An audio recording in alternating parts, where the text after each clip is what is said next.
I honestly think that had Elon not pursued space as a personal vision, I think private spaceflight would still be in its infancy. And it makes a massive difference whether the United States has cheap launch capacity in 2025 or 2055. It's almost needless to say how that is geopolitically important. But I think that the reason some of these personalities can have narcissistic tendencies, some of the most successful, most agentic personalities, is because that forms a protective shield against what's kind of a society-wide crab bucket. It says one piece of knowledge you'd want any civilization to preserve, no matter how they rank on the Kardashev scale. What would it be? And if we were to see modern civilization decline, I think it would feel like airline tickets are about 1% more expensive every year, adjusted for inflation, whatever that means. And aircraft occasionally fall out of the sky because we're not maintaining them. And then eventually it just is no longer true that air travel is the safest form of travel. And, you don't think about it too much, but somehow, it just doesn't feel worth the hassle to visit your family for Thanksgiving. And suddenly, the period of mass commercial air travel is history. So today I'm here with Samo Burja. There's never been an immortal human society. Samo works in finding out why. He's the founder of Bismarck Analysis and chairs the editorial board of Palladium Magazine. Samo, thanks for joining me. It's a pleasure to be here with you. I want to start this conversation with live players. Who are they? What turns live players into dead players? And how do you revive a dead player? One of the most interesting things in our society is how much of behavior and strategy, be it for individuals and for organizations, is scripted. We follow industry best practices professionally. Interpersonally, we follow conventions. Usually, this is the best way to do things, right? You don't want to figure out everything at all times from first principles. But sometimes you have to. You have to have the ability to break script. So a live player then is a designation that I coined back in a 2017 essay on strategic action and competition, with the observation that often, it is only a small number of people in any given organization that have this sort of capability to actually grasp the situation, process the information, react to it in a way that is not a knee-jerk reaction, but is sort of a proactive, creative response. So live players are simply those players who can go off script. Dead players might be following a very high-quality script. They might be following something that just usually works. But if you have a live player competing with a dead player, right, the live player will win. So, in 2017, this was much less obvious. It's very obvious today. If you say have Elon compete with Boeing, we all know Elon's going to win. But on the other hand, if you had Bezos compete with Boeing, I think we would also expect him to win, right? And it is possible to come in and take over an organization, revive it from either the outside, or to have a live player rise through a functional institution, through the organization, layer after layer, until they have the ability to coordinate it in this way. And in fact, geopolitically speaking, countries' optimal geopolitical strategy is usually very easy. The hard part is for the policy and the organs and the bureaucracy to be coherent enough to carry out that optimal strategy, right? That's in a way almost harder. And this is one of the reasons that, say, with companies and creative disruption, it has the benefit of allowing the rise of new live players who don't have to waste time with reformatting an existing institution. They can just create a new one. Meanwhile, for countries, much harder to do something like that. But yeah, I think this is an underrated and very explanatory factor in human society. And I think the reason that it's analyzed less, that is the presence of such individuals and or small coordinated groups. I think it's just sort of not, it's kind of not okay that there's so few of them. I think we all want to be live players on some level, but actually it takes a pretty unique psychological profile and setup to be able to sustain that. So live players can become dead players, right? Even as individuals, there is such a thing as retirement. There is such a thing as burning out. There is such a thing as just taking too much damage, too many knocks. In the case of some of these very eccentric individuals, it can be too many drugs or too many mistakes. Because again, just being a live player does not protect you from mistakes.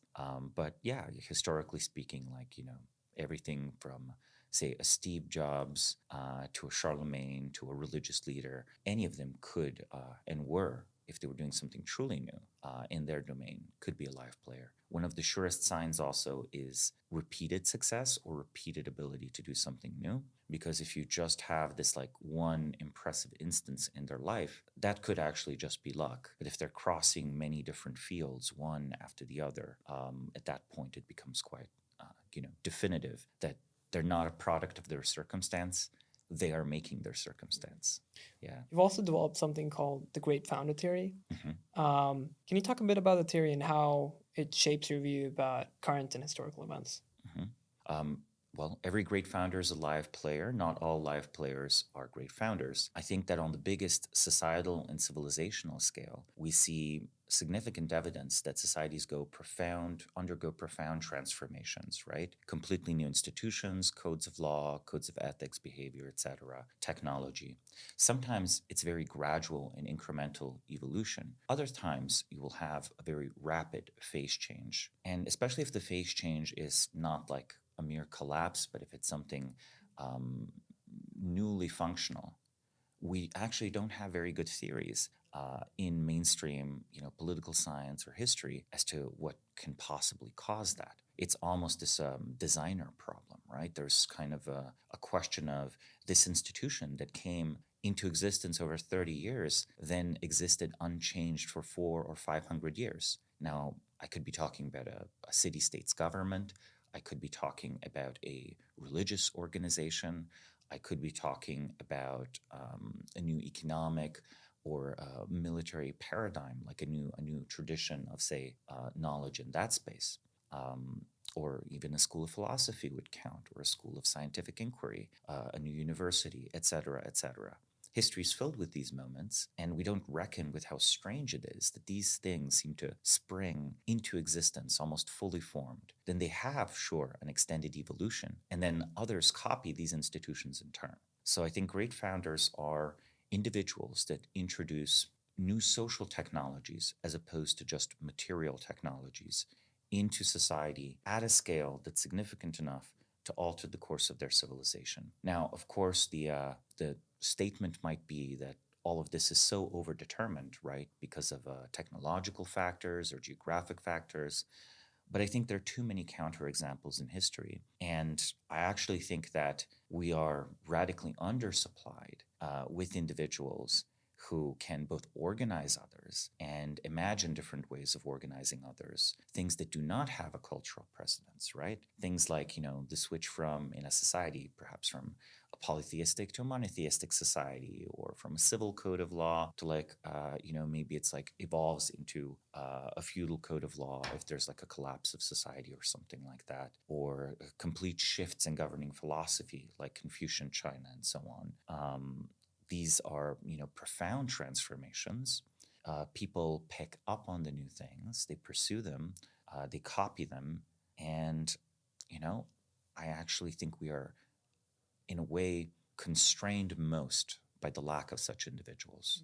And again, when I say great founder, it could be a small group of people, right? It could be 10, 12, maybe 15. And in those cases, maybe it's sort of the magic of that small team that makes it happen. But from the distance of historical effect, it almost doesn't matter if it's truly one singular individual or a very small team.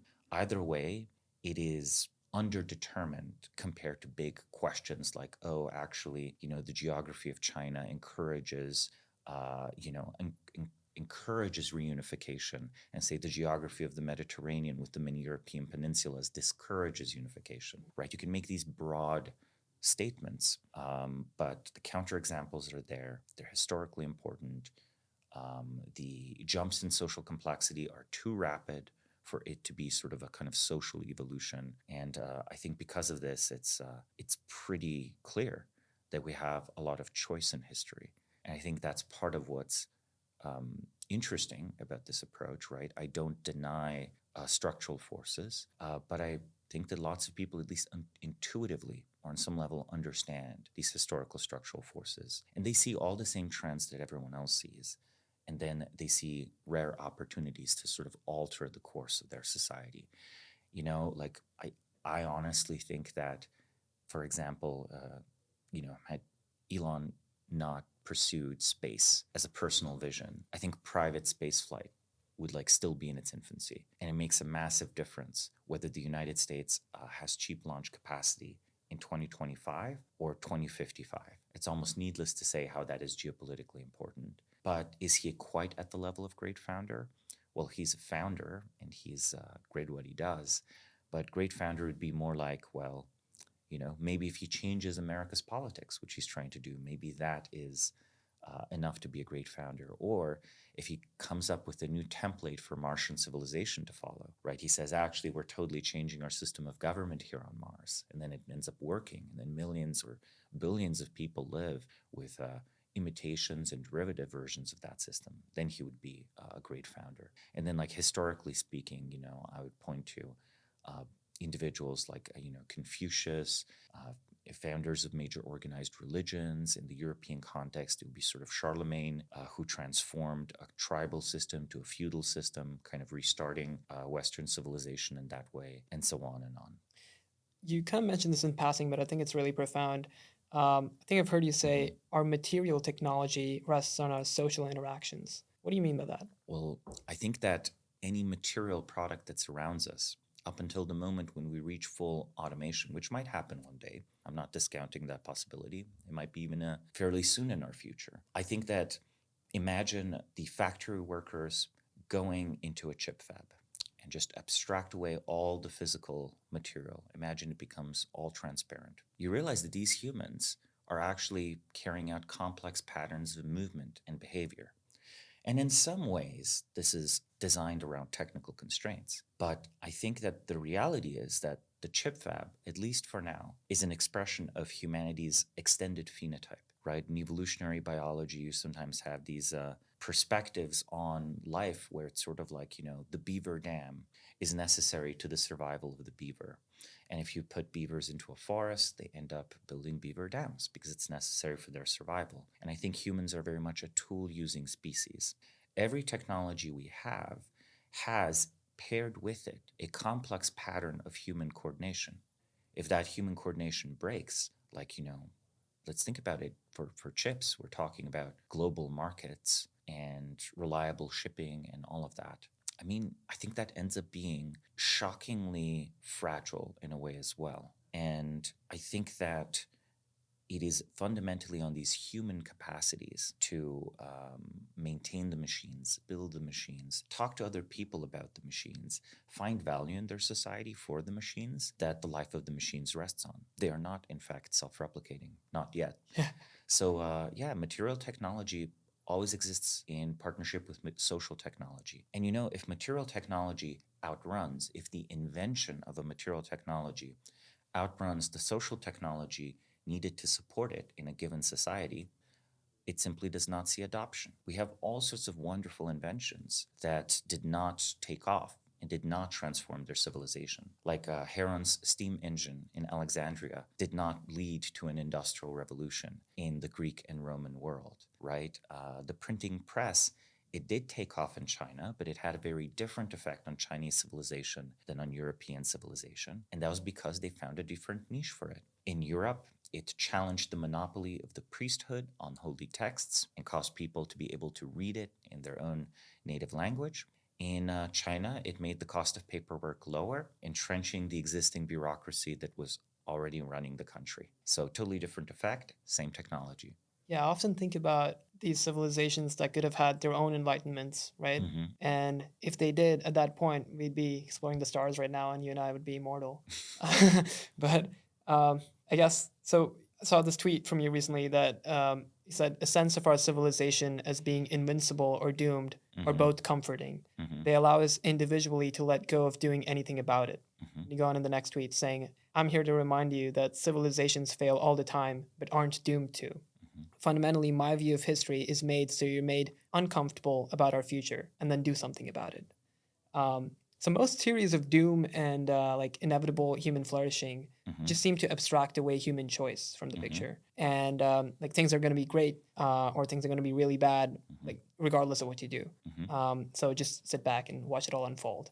That's why I think like extreme optimism and extreme pessimism are basically the same thing. Like they both like just sit back and relax, don't have to do anything. So what do you think is the correct stance that gives humans agency basically? And Well, I think the correct stance is related to the belief that your actions matter in an important sense, right? If your actions are substitutable and someone else would have done it anyway, it's actually quite tricky to maintain motivation. And I think people generally attribute causality to things outside themselves. And this is even true of extremely productive people. This is even true of exceptional people. Because it's like, most things that you end up doing seem obvious to you.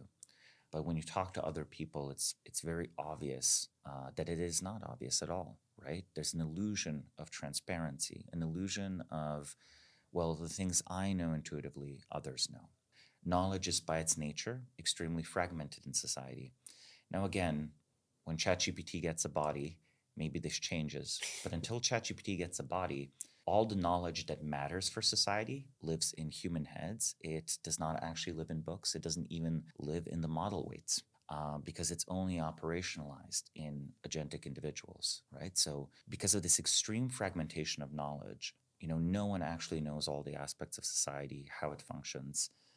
There are many, many people who hold unique and special knowledge about their little corner of society. It can be technological, it can be legal, it can be political, it can be spiritual, it can be, just a fact about the natural world. It can be, a fact about certain copper-derived superconductors, for example, if those were to work out one day, like it seemed they might a few years ago.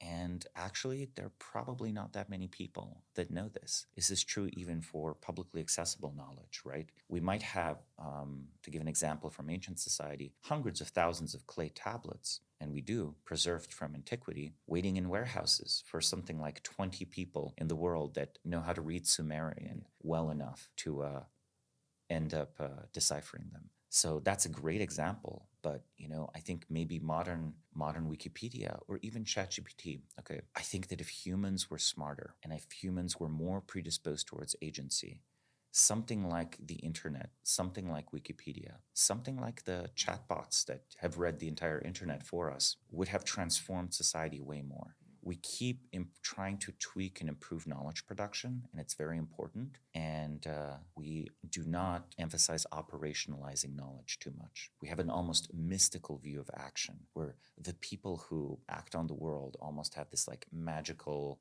drive. They're intuitive. We tend to deny the idea that they know anything. We are just like, oh, they're improvising. They don't know what they're doing. They're lucky. No one is that lucky for 20 years. Yeah. Right? If your theory of, say, Donald Trump's political success is that he just keeps bumbling into success, into a narrow political success there, right? I'm not saying he delivers absolutely everything his supporters hope for or his detractors fear, but that would be a wrong theory. That would be an objectively wrong theory. And, it's, I think that the idea that you are allowed to take action is also a little bit inegalitarian. It opens you up to an immediate critique. Oh, what's special about you, right? I don't think anyone needs to be narcissistic to act in the world. But I think that the reason some of these personalities can have narcissistic tendencies, some of the most successful, most agentic personalities, is because that forms a protective shield against what's kind of a society-wide crab bucket. We don't want other people to do things. We want them to be in a reliable pattern. We understand the reliable pattern. And I said humans are a tool-using species. We're also a social species. We deeply care about being connected with others. So I think that there is a strong element of a purely sentimental desire to be understood by others that precludes a lot of things being done that people believe should be done. Like, how many people do you know who have, like, in academia, they have this like crazy idea and they just professionally cannot really figure out a way to find a home for it. It can be just a completely scientific idea. They are like, oh, I will never get a grant for that. So I'm going to get a grant for something that kind of doesn't matter, but maybe like builds a little bit in that direction. And then they spend 20 years building a little bit in that direction. And then also in the world of, in the world of companies, people often have ideas for new companies. They very seldomly take these ideas seriously enough. So I think we are dismissing some of our intellectual faculties and abilities to act simply to like maintain our existing social relations. And I think this brings me back to the idea that not only are humans a tool-using species, not only are we a social species, but to put those two together, all tools we use exist in a social context, right? We, in fact, every technology that has come into existence and that we have adopted widely in society came to be accepted because it was accepted by sort of the majority of society. Yeah. Right. And that's kind of this fundamental tension. I think I've heard Peter Thiel also talk like that some of the great entrepreneurs are sort of on the spectrum, right? And like it's almost like an advantage for them that they were not talked out of their ideas and just went and did things. I'm curious what other like psychological tendencies or just character traits in general do you see among great founders and life players? First off, I would agree with in the technological world, the sort of mild autism, mild Asperger's can definitely be helpful, right? Because it's a focus on systems, it's a focus on does this idea make sense, et cetera, et cetera.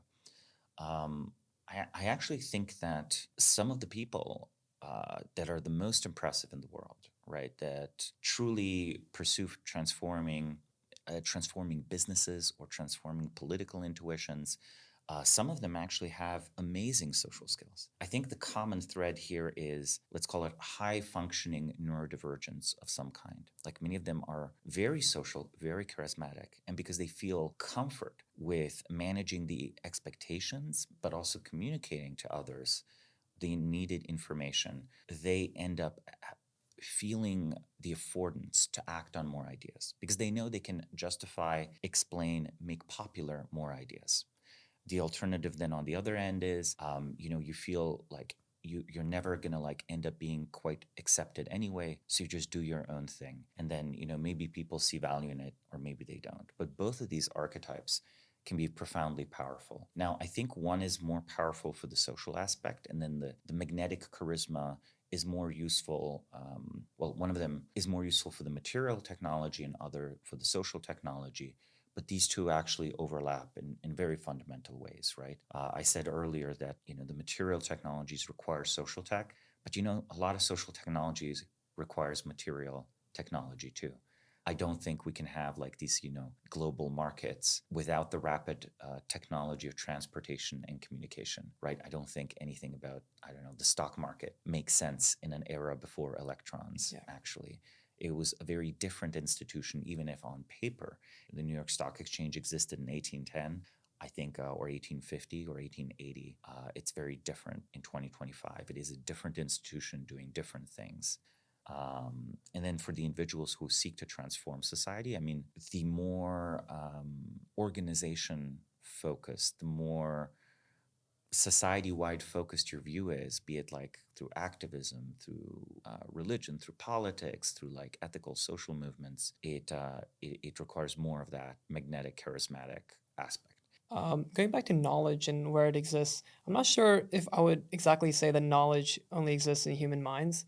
I do think like even like in technology, right? Even like telescopes or these cameras, there is potentially a way to reverse engineer that knowledge for like, let's say, a sufficiently advanced alien civilization. But I guess you're talking in terms of agency and whether people will actually go about doing that. Because I'm talking in terms of like possibility and if. I mean, in terms of possibility, like the sun contains all of the information needed to understand fusion and all of the information to understand the origin of the universe, etc. The Carl Sagan line is that, if you wanted to make an apple pie from scratch, you first would have to create the universe. Right. Like in the existence of the apple pie and its like molecules, atoms, etc., is implicit so much that governs our whole universe.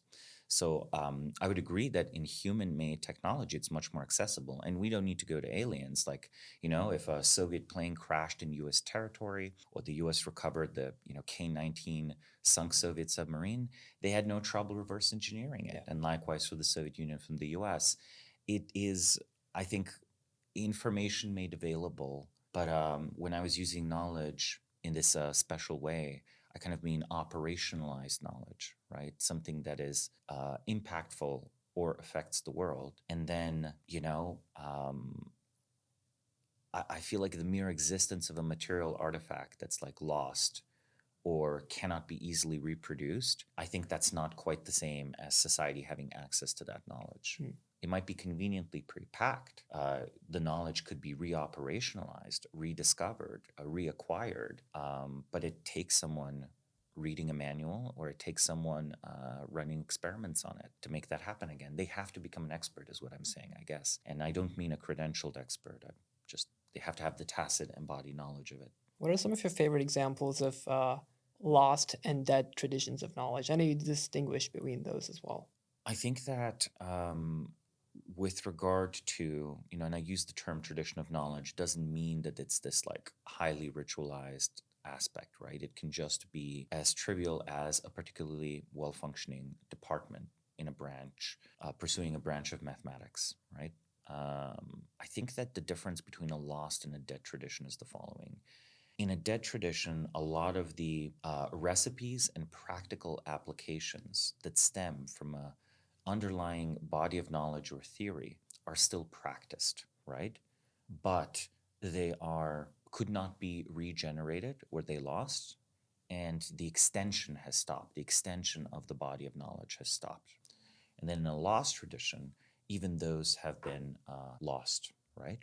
And to give examples historically, it's incorrect to say that the knowledge from antiquity of how to make, say, a simple steam engine, or how to use advanced hydraulic machinery, which was demonstrated around 200 BC and a little bit later in places like Alexandria and Ptolemaic Egypt. It's incorrect to say that that was preserved, right? That was just lost.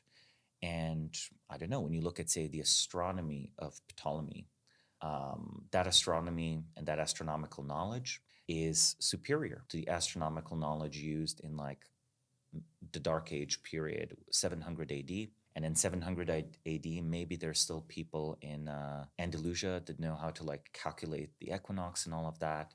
And they have a few recipes for like figuring out concrete events, but no one is truly actively observing and trying to come up with a new theory of the heavens. Meanwhile, Ptolemy, even if his theories were incorrect, he was doing that, no? Right? And then, I would say astronomy had live traditions of knowledge again by the time of Copernicus and Galileo, but they inherited these like fragments of dead traditions. Yeah. How important do you think is a tradition of criticism to the goal of infinite frontiers and never-ending progress? I think criticism in the sense of constructive criticism. In terms of ideas and not people. Of course. Yeah. Well, one could go in a political direction too, right? And be like, okay, it's actually important to be able to criticize the rulers, et cetera, et cetera. But just intellectually, idea-wise, I think that it can be very productive. I think society must have both generative and critical traditions at the same time. It is a verification process that's necessary. It is a selector, hopefully, right? Because without some sort of revision, some sort of critical reconsideration of ideas proposed, and assuming that, all ideas are equally valid or something like that, that's actually a selective environment where, like, not the best memes will necessarily spread, right? And you'll have perhaps a more stagnant society because there'll be so much noise in the environment. I do think the epistemic commons, right, the knowledge commons, are one of the most important resources of a given civilization. So, and yes, there are different traditions of how to maintain or steward or shepherd it. Like our own scientific tradition actually rests on these sort of embodied values, one of which is that, to criticize an idea is not necessarily to criticize an individual. Like that's an important social convention. And when that social convention breaks down, I think the ideas get worse. And it's funny how we kind of take it for granted that if you're in a science seminar, right, Mm-hmm. and there's a professor, and perhaps the most junior person in that room is asking the professor a question, Mm-hmm. he's not going to dismiss it saying, "Oh, you just need to take my word for it," right? Mm-hmm. If he would do that, like the entire crowd would laugh at him. Like that's Mm-hmm. just not something that scientists do, and like, Mm-hmm. but like that would be kind of normal in in other environments, I think, Mm-hmm. non-scientific environments. It says one piece of knowledge you'd want any civilization to preserve, Mm. no matter how they rank on the Kardashev scale. What would it be? That's a very difficult question. It's very difficult because I think there's so many interlocking pieces of knowledge that are just so vital for organizing, like, a vast technological society, as you posit some of the higher Kardashev scales would be. Okay, I think something like the possibility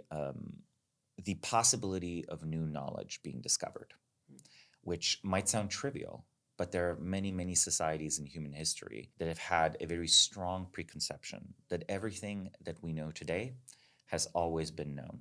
And anything that is introduced in new must be an error. It's either a moral error or it's an epistemic error. And I think we are in perpetual rediscovery of the universe and our equilibrium with it. Even if you did have a hyper advanced civilization, and actually, a hyper advanced civilization might be in danger of losing this piece of knowledge. Imagine that you are a civilization that can re engineer the stars and build Dyson spheres around them. And imagine that physics has been known for 10,000 years in that society. Economics has been solved. There are no new companies. All the companies seemingly have been made. If a society is in that equilibria for a long time, it might become as stagnant as, say, Egypt was during the Old Kingdom in its period of decline, where you have like thousands of years of like basically the identical religious sites, identical technology, identical farming model. And the only thing that changes is like, which war is the pharaoh fighting right now? So, both ancient Egypt and the super advanced galactic civilization would do well to have that piece of knowledge, that new knowledge is possible. And the possibility of it offers both, it offers both hope and it offers a sort of unpacking of values because you might end up getting all of the rest for free, right? You might get, okay, if new knowledge is possible, what are the best ways to pursue it? What are the best ways to operationalize it? Like, And I think it's always possible, right? You don't reach an end state, no matter how advanced you are in the Kardashev scale, where you just like stop making progress. Yeah, but if the society has most of its seeming needs met, they might actually over time forget this and Right. like settle back into complacency because it's not the same problem as the belief that it's either inevitably good or inevitably terrible, but it is related to it, right? It's like, okay, action is possible, but there's no special knowledge that I must acquire for effective action. That's actually kind of a limiting belief as well. And it's just empirically not true. And it never has been. And probably conceptually will never be true. You've researched civilizational collapse, I think, more than any other person I know of. Aside from this one, what are the most common patterns you see in declining societies and civilizations? Well, first, I do want to make a distinction here, right? The collapse, as name suggests, it's a very sudden transformation, a sudden rapid drop in complexity of social structure, population, sometimes even wealth. And then a decline can be much more gradual. On the surface, it can appear stable. The right view to think about the end of the Roman Empire isn't that barbarians show up one day and burn everything down. It's that, the metaphorical equivalent of GDP is shrinking 1% a year for 100 years. The Roman Empire at 400 AD is like a shadow of what it is at 300 AD because of very small incremental decline. So, what would be the common features? I think for declining civilizations, there is a static sort of lack of new opportunities to feed into a system, even as the demands, the energy demands, the food demands, the like organizational demands keep rising. It means it might, in say the Roman Empire, there was just nothing else to conquer. But not only was there nothing else to conquer, the cities were emptying out, and Mediterranean trade was plateauing, and the immensely scaled workshops.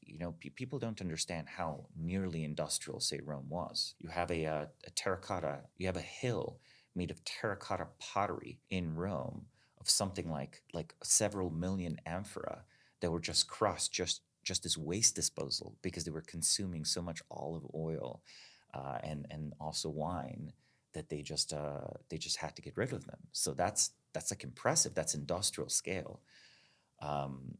But yeah, there is a overexploitation by like kind of usually a central authority of some kind. There's no possibility of building something outside of the central authority. There is an alternative version of this, which is, we could think of that as the, centralized declining empire. There's also the decentralized declining empire, where you have a breakdown of the periphery and then sort of a breakdown of economies of scale. And economies of scale could be anything from, I don't know, the ability of a scholar in medieval England to travel like Erasmus did from England to France to like Germany and back again, or to the Italian universities. Without the ability for a scholar to safely travel between those, there can be no persistence of a common tradition of knowledge, right? And knowledge then becomes hyper fragmented.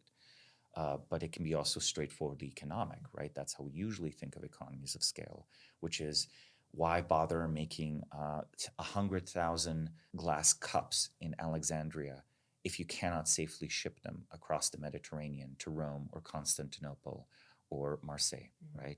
And so on and so on. So you have a reduction of social complexity. And an example of that kind of decline would be actually the very rapid collapse of late Bronze Age society. We had a bunch of these civilizations, like the Mycenaeans, the Hittites, the Egyptians, trading and sustaining a trade network that actually reached all the way to what they called the Tin Islands, which was actually Britain. Tin was shipped to be mixed with copper in the Middle East to produce bronze, which was the basis of their economy and also the basis of all of their weapons. They also shipped a lot of copper from basically the Himalayas, from modern-day Afghanistan, and they shipped tin from there as well. So these were truly continent-spanning trade networks around 1100 BC, supplying something like 6-7 major states and a number of smaller cities and societies. And over the course of 100 years, nearly all of their cities are burnt and destroyed. Greece loses writing, right? There's a 400-year Greek Dark Age where all writing is lost. The Mycenaean civilization is gone.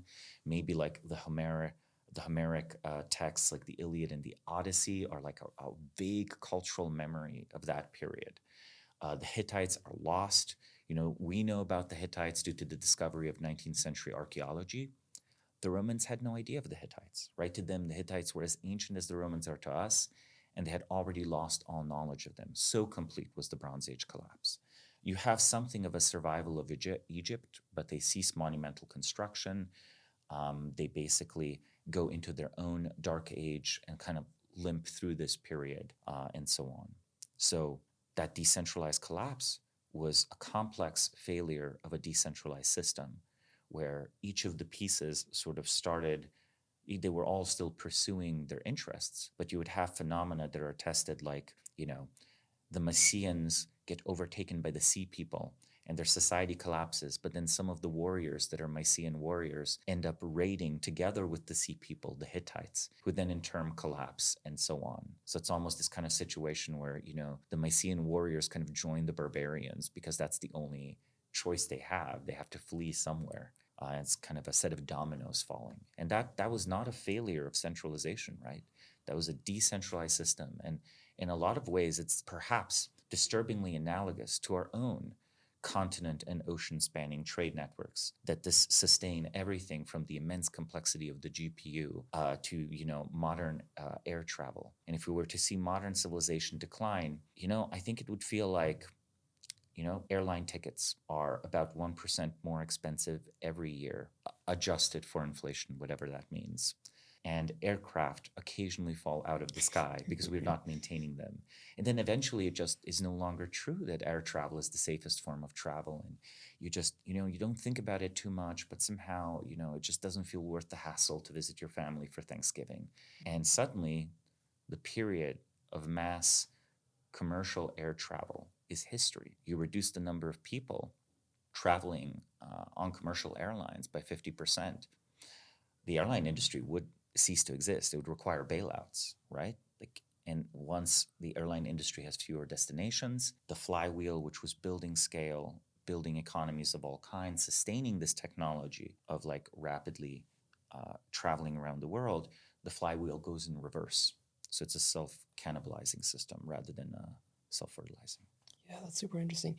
I haven't seen you write much about this. Could just be my ignorance, but I haven't seen you talk or write much about ancient Sparta, and I kind of just think of them as like pretty overrated, honestly, and they just like had very good PR. Curious what your thoughts are on that.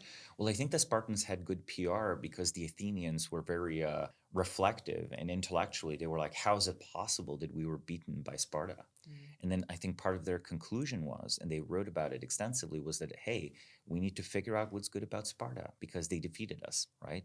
This didn't last for long, but ironically, I don't think it's the Spartans themselves that produced this PR. It was rather others who admired what was a harsh way of life that seemed in their mind. Well, let's put it this way.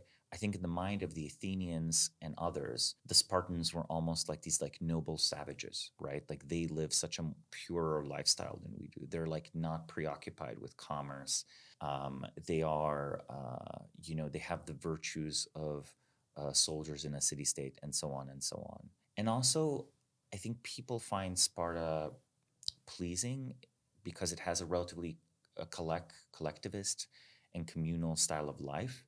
And like I said, humans are a social species, not just a tool-using species. I think the idea of like making your whole country a single household and like eating together in a giant mess hall, and then everyone trains the same way, everyone wears the same stuff, everyone has like a clear set of behaviors you're supposed to follow to be a good Spartan, and like you can't show off your wealth because you use iron money precisely so that it's difficult to hoard money. You can't like show off your wit too much, like you can say like very short things, but if you talk too much, that's actually not, that's not appropriate for a Spartan man, so you kind of have put a limit on charisma. It's a weirdly egalitarian existence, and I think a lot of people drew inspiration on that. And so you have like, politically across the spectrum, there are people who find things to admire in them. But again, if they didn't beat Sparta, if the Spartans just beat like a random different society, I actually don't think they would have been admired quite as much, because no one would have reflected much on that society and no one would have written that much about it. And they would at best be a kind of historical curiosity, semi-mythical maybe, like, I don't know, like the Amazons, right? This like tribe of nomadic warriors that fascinated the Greeks because the women were fighting too. And, that might have had a real grain of truth in it in the Scythians and in modern day Ukraine and Russia, right? We do see evidence of women owning horses and even owning military equipment. Yeah. Switching gears a bit, you mentioned that you don't think Elon is a great founder in terms of how you define it. Not yet. Not yet. Yes. It still has a long way to go, and hopefully we can solve longevity. But he's definitely a live player. Yeah, he's definitely a live player. What do you think of DOGE, and do you think it helped reduce the bureaucracy in America at all? I think DOGE was an interesting proof of concept and worked best as an auditing agency rather than an agency that's capable of restructuring. And I think the key problem here is that DOGE can investigate as much as it would like, right? But it was reliant on the powers of the president. The president can't actually fire those people, right? That's Congress's job in a way. The US, its key flaw is currently Congress, right? Congress is a missing organ in the body politic. Congress does not want to be a legislative body, so the legislative duties have fallen onto the Supreme Court and the presidency, and both of these have been growing in power over time. But neither of these, no matter how well they function or who's on them, can replace a legislative body. So I think it's a very tricky problem. To fix the bureaucracy, you have to fix Congress. To fix Congress, you would need Congress's help. So it's almost like a catch-22. So perhaps this is what Elon's realized, and that's why he's floating ideas like a new political party and things like that. You think that would be cool? What do you think about that? I'm not sure that the majority of the American people actually want to have a balanced budget. Like, I feel like the median voter kind of always wants spending to go up.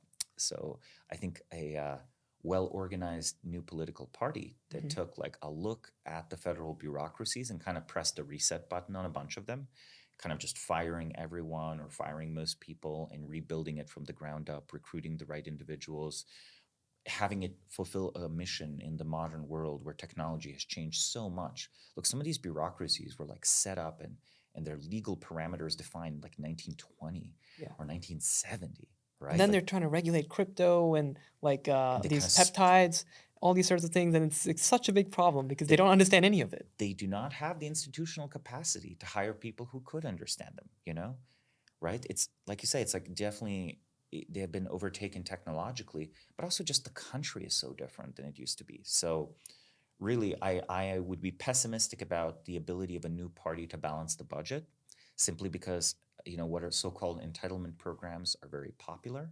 People, like their Medicaid, they like their retirement, et cetera, and the voters demand it. But just in terms of the capabilities of the United States, say having, you know, it's not crazy to imagine that we could slash the Pentagon's budget by 50%, but simply by changing all the contractors, receive a more modern military. Why have aircraft carriers? Why not have drone carriers? Right? It's kind of strange, right? We're still building tanks and aircraft carriers like it's 1945. Yeah. The other day, we were briefly talking about Peter Thiel's article, The Education of a Libertarian. In it, he mentions this quote that's like stuck with me ever since I read it. The fate of our world may depend on the effort of a single person who builds or propagates the machinery of freedom that makes the world safe for capitalism. Mm. What do you think is that machinery of freedom? Or could be that machinery of freedom? I think it's a difficult problem, right? Because here I come back to, I think that technological determinism is, first off, technology is immensely powerful, but I think technological determinism is an incomplete theory of history, just as, would be some sort of political science or Hegelian theory or whatever. There are very different technologies that are possible. Path dependency is real. It's like often very capricious reasons cause society to be able to develop, one part of the tech tree rather than the other, right? And the sequence in which you get the technology matters too. I think that the technology of freedom here, I think there's something in information processing technology that is genuinely scary. It's the like fully automated panopticon, right? So it's this idea that not only is it possible to record every single thing someone ever said, or to compile all the text they have ever written into a single database, it is now possible to ask AI after having gathered the haystack, right? After, I don't know, maybe the NSA has gathered the world's haystack of all information. AI now allows us the labor needed to find the needle in that haystack. Because if you had mass surveillance of the whole world and you were dependent on humans, you couldn't process it. So I think the machinery of freedom, maybe it's something in the financial space, but I almost feel it's going to be something that empowers the individual versus institutions. Because currently, like, bureaucracies can wield data centers against individuals. Individuals cannot wield data centers against bureaucracies. Which technologies are you most excited about over the next 5 years? I think over the next 5 years, a lot of the ongoing technological revolutions will just continue. So I do think, say, solar will be better and cheaper 5 years from now. Grid electricity will not yet be a major factor. Grid battery energy storage will not be a major factor. However, battery density will continue. We will see more things like, I don't know, Dyson's vacuum, or maybe an Optimus like humanoid robot, which, secretly, when people think of drones, they think of computers. But for those flying drones to make sense, it actually took some advancement in battery technology. Yeah. Like, they're running on little batteries. The batteries had to be energy dense. They had to be cheap. We're undergoing the second great electrification because batteries have gotten good enough, driven first by consumer electronics. Whenever you induce demand for something, the magic of industrial society is that, 10 million cars are cheaper per unit than 1 million cars, right? So as soon as electronics made batteries cheap enough and good enough, Elon saw that pushing it a little bit further And other entrepreneurs now seeing it, pushing it a bit further, made electric cars viable. Now, having gone through a few cycles of electric cars radically increasing the demand for batteries, we now see other things that are becoming possible, like humanoid robotics or even like personal electric flight. You've seen those like big drones that like taxi people over. So I think in the next 5 years, I'm very bullish on absolutely anything that requires a battery, anything that needs to be mobile, that cannot be tied to the grid. All of those will benefit immensely from batteries. Now, to give one non-obvious answer, since I've said stuff that people following the energy space, except there's some that are contrarian, but let's say the median person kind of directionally agrees with that. I think that I am very, very optimistic about advances in material science because of China's immense focus on them and developing more technology there. There will be some technological surprise in the next 5 years coming out of material science. And I think as a consequence, we're going to have new materials to work with, and we'll see where that cashes out. I recently read Curtis Yarvin's piece in Palladium Magazine. Called it The Orbital Authority.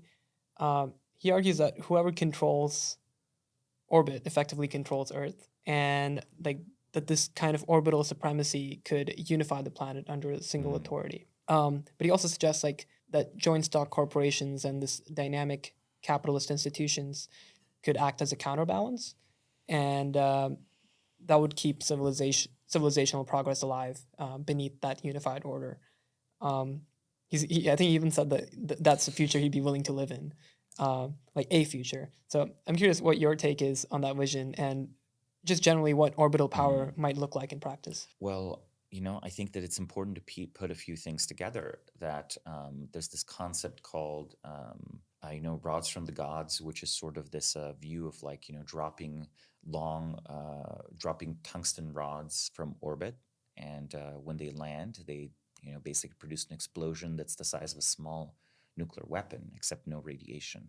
And there's no added explosive. It's just the sheer kinetic energy of this heat-resistant thing searing and falling down from the atmosphere, right?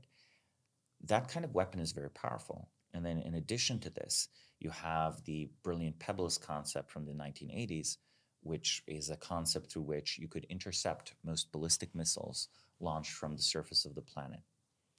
You put those two together, you realize, actually, orbital weapons are necessary to maintain a nuclear deterrent, right? You cannot launch an ICBM from A to B without interception if the enemy controls orbit with, let's say, a mega constellation. One thing that has changed significantly from, say, the Cold War is that we now can launch thousands of satellites pretty cost effectively, blanket the skies in them, right? That makes any sort of orbital defense or offense so much more potent. You could probably use just orbital technology like this, and this is actually argued for in Curtis's article, destroy airfields, right? So there's the possibility that orbital weaponry is necessary for air supremacy. And we know how important air supremacy is, right? Now, here's where I perhaps disagree somewhat. I think air supremacy has never been sufficient to topple governments. I mean, we even saw this recently with the Israel-Iran conflict. Israel can dominate the skies, it can bomb as much as it wants. The Iranian regime endures, right? It would require something else. It would require the boots on the ground, or maybe in the future it'll be walking robots on the ground. I don't know. And I think that there is also the reality that orbital targeting systems, say in the Russia-Ukraine conflict, are immensely important for the drones, are immensely important for the guided missiles. If you cut off Ukraine from orbital communication and orbital intelligence, and likewise Russia, you would kind of cripple their warfighting ability. They would be much, much less effective. So we are slowly evolving into a world where, orbital military power matters. And the question of whether orbit is one place, because, on Earth, for me to get to the other side of San Francisco is 20 minutes. For me to get to Singapore is 15 hours or something. And in orbit, though, for me to get to the other side of orbit, the other side of the planet, it's half an hour. It's an hour. The velocities are immense and there's no friction, right? It's like it had always been true that kind of there was one ocean hegemon once the age of sail began, right? One navy was strongest in the world, and you could just sail your navy wherever it was needed. Was it needed fighting the Russians in north of Japan? You could sail it there. Was it needed, in the North Sea? You could sail it there. And navigating orbital assets to where they're needed is much, much easier than moving aircraft or moving ships. So there is a strong argument that Earth orbit, is one place. And if that's true, I think there will be a hegemon. However, there will be countries that will develop asymmetric capabilities. So I'm not completely convinced that the first country to develop an extensive space arsenal will sort of be the hegemon forever. But it might actually have 200 or 300 years of dominance. Because if you can destroy other countries' launch capacities in a hot war, well, you can sort of stop them for quite a while from developing anything that could challenge you. Yeah. Final question. What's your advice for a young person who's maybe in high school or college and who kind of thinks like they're stuck doing something they're not interested in and their whole life is laid out for them by someone else and they're just like doing the same thing over and over again to appease their parents or peers? How do you turn them into a life player? I mean, I think the advice is first, what do they know or what do they feel that they know that no one else does? And it's certainly possible to have that advantage very early on or to seek it out. And I think that a crucial piece of advice is do not hesitate to reach out to those who have achieved what you hope to achieve or who you admire, like asking for information and knowledge. One very useful piece of social technology that people don't realize how important it is, but it's actually load-bearing for humanity, right? Again, we're a tool-using species, we're a social species, but also, for now, we're a mortal species. Therefore, we put a lot of emphasis into mentorship, into rearing and caring for the young. So one thing that's important is, as a young person, you actually have perhaps more access to remarkable people than as a middle-aged person. As you age, this will go away. You can ask, you can email a Nobel Prize winner. And if it's sort of clear that you're young, you're like likelier to get a response than if you're a nobody academic. Though, some of them will, of course, respond politely. Once you're older, people will start seeing accomplishments. And at the start, at least, you're kind of like you're not yet defined. People they don't believe they've taken a measure of you. So reach out to the smartest people in the world, the most accomplished people in the world. Cold email them. Guess what their email might be. DM them on Twitter if their DMs are open. Don't take it to heart if they miss it or don't see it. These are very busy people. But if you have something worth asking, they will usually respond. So take your reckoning of the world, like after talking to such people. And then the reality is, whatever you intend to do, be realistic about how long it takes. And I think that being realistic about how long something takes is like the second big challenge, because that determines, things like runway, etc. But runway, not even in a pure startup or business sense, just like personal runway. It can be immensely valuable to do nothing, in the sense of nothing legible for a year. But it's also usually either, it requires significant asceticism or requires some sort of economic privilege, right? Yeah, I love the age factor thing. I think I kind of realized that and used that to my advantage. I was just DM people and tell them my age in the first sentence and be like, hey, I've like had these people on my podcast before. I dropped out of high school. Like, would you be interested in joining me for a podcast, right?